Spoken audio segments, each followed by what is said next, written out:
Brooksaw Antiques here. Today we have this 1966 Remington Holiday Vintage portable typewriter. I'm going to show you how to use the functions and make sure they all work. Up top are the margins. Just push them down like this and you can move them. I'm going to set this one on 0 and this one around 75, about the length of the page.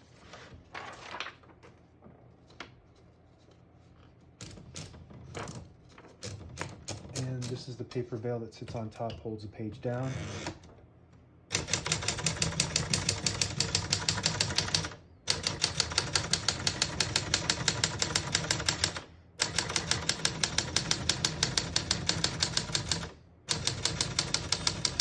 Once you hear the bell, you're at the end of the margin. You hit this line space, get you back to the beginning. It skips 1 or 2 spaces. Right now we have it on single, but if you want double, you just flip that switch down right there.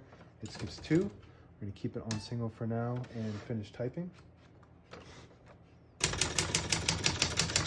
As you can see, all the keys type nice and none of them skip or stick. I'll type a sentence on the next line.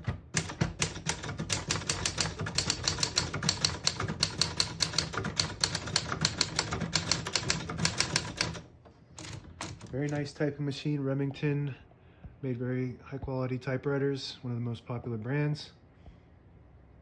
And this one is a 60s model, so it's made out of hard plastic, making for a lighter typewriter, but all the internal parts are still high quality metal. So it's a really nice typing and high quality, sleek design. To pull the page out easy, there's a switch on the right side. You just flip it forward and it unlocks the rollers underneath the platen, allowing you to pull the page out easy or load thicker paper like carbon copy or card stock. Make sure you flip that back before you load the next page or else it won't load correctly. Got a shift on each side and the shift lock on the left. To clear that, just hit the shift button again. Backspace on the top left, works good. When you get to the end of the margin, there is a block when you hit the keys so they don't print. And if you want to get past that, on the right side, there's an arrow going each direction. That's the margin release. Allow you to get past that block. That works good. So this whole top front comes off so you can access the spools on the inside and do maintenance. All the brand new ribbons loaded on this left side, so it's pulling to the right. And if you want to switch that direction, this bar in front here, and you don't really need to switch it because it has an automatic ribbon reverse.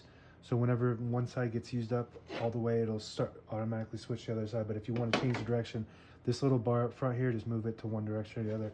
I'm just going to keep it the way it is for now and just let it do its job it's meant to do. And that just snaps right back on like that. Carriage release on the right side only. Very smooth carriage. And with the line space indicator, if you push it all the way up to 0, it'll disable the spacing altogether so you can get to an exact spot on the page. When you push it down, then you're back on 1, and then you get those clicks. Each one of those clicks is 1 space. And that's it. Now available on eBay or Etsy. Search Brooksaw Antiques.